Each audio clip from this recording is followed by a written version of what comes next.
Oasis fertility सोबत तुमची पेरेंटहुडची यात्रा सुरू करा in the good hands of science.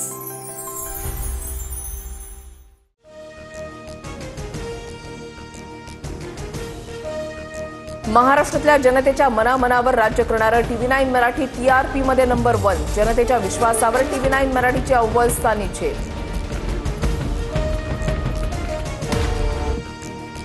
दिवाळीनंतर 3 टप्प्यामध्ये स्थानिक स्वराज्य संस्थांच्या निवडणुका होणार. नोव्हेंबरमध्ये जिल्हा परिषद पंचायत समितीच्या निवडणुका, डिसेंबरमध्ये नगरपालिका नगरपंचायती, तर जानेवारीमध्ये सर्व महानगरपालिका निवडणुका घोषित होणार. जे मनोज जरांगेंच्या पायाशी जातील आणि जरांगेंचे समर्थन करतील त्यांना निवडणुकीमध्ये धडा शिकवणार, छगन भुजबळांचा इशारा. मराठ्यांच्या विरोधात जाणाऱ्या ओबीसी नेत्यांना पाडा. मराठ्यांच्या नेत्यांनी आपल्या विरोधात जाणाऱ्यांना धडा शिकवावा. मनोज जरांगेंचा भुजबळांवर पलटवार. ओबीसींसाठी मंत्रिमंडळामध्ये एकमेव देवेंद्र फडणवीस आशेचा किरण. समिती पाहिजे म्हटलं की समिती दिली. छगन भुजबळांकडून मुख्यमंत्र्यांचं कौतुक. अंतरवालीमध्ये पोलिसांवर दगडफेक होण्यापूर्वी झालेल्या बैठकीमध्ये पवारांचे आमदार होते. त्या आमदारांना घरी बसवण्याचं काम ओबीसी वर्गानं केलं. छगन भुजबळांचा टोपेंवर निशाणा. हिंगोलीमध्ये जरांगेंबद्दल आक्षेपार्ह पोस्ट केल्याच्या आरोपावरून 2 गटामध्ये वाद. वसमत तालुक्यामधल्या भेंडे गावातली घटना. व्हिडिओ पोस्ट करणाऱ्यावर कुरुंदा पोलीस ठाण्यामध्ये गुन्हा दाखल. गणेश नाईकांच्या जनता दरबाराविरोधात शिंदेच्या शिवसेनेची मुंबई हायकोर्टात धाव. याचिकेमध्ये सिडको, नगरविकास विभाग, महापालिका प्रतिवादी. जनता दरबाराच्या वेळेला नागरिकांना विनाकारण वेठीस धरलं जात असल्याचा आरोप. जयंत पाटीलला राजाराम बापू पाटील यांची औलाद वाटत नाही, काहीतरी गडबड आहे. गोपीचंद पडळकरांनी सगळ्याच मर्यादा ओलांडल्या. सांगलीच्या जतमध्ये आमदार गोपीचंद पडळकरांच्या विरोधात आज मोर्चा. जयंत पाटलांवरील जहरी टीकेनंतर समर्थक आक्रमक. पडळकरांना जतमध्ये येण्याचं आव्हान. गोपीचंद पडळकरांच्या वक्तव्यानंतर पवारांची राष्ट्रवादी आक्रमक. पडळकर आणि भाजपने माफी मागावी. फडणवीसांना ही भाषा मान्य आहे का? पवारांच्या राष्ट्रवादीचा सवाल.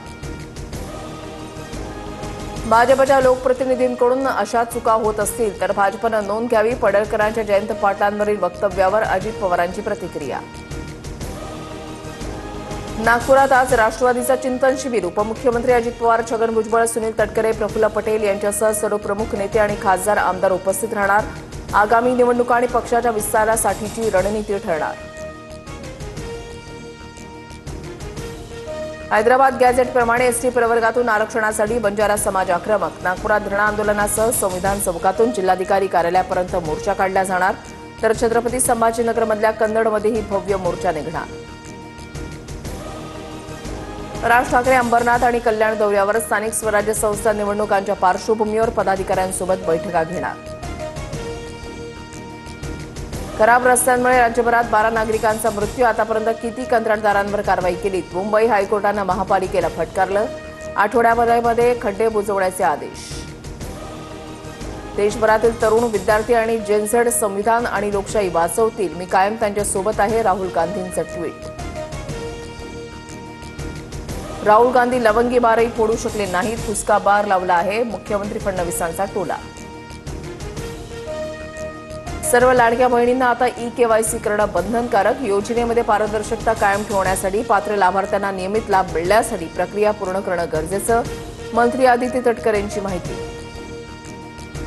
जून ते ऑगस्ट दरम्यान राज्यामध्ये अतिवृष्टी आणि पुरामुळे झालेल्या नुकसानग्रस्तांना 689 कोटी रुपयांची शासकीय मदत जाहीर. संबंधित शेतकऱ्यांना लवकर मदत वितरित करण्याचे राज्य सरकारचे निर्देश. तळ कोकणापासून रत्नागिरीमध्ये पुढील 2 आठवडे पावसाचा जोर कायम. किनारपट्टी भागामध्ये सरासरी जास्त पाऊस. मच्छीमारीवर परिणाम. ओएसिस फर्टिलिटी सोबत तुमची पेरेंटहुडची यात्रा सुरू करा in the good hands of science.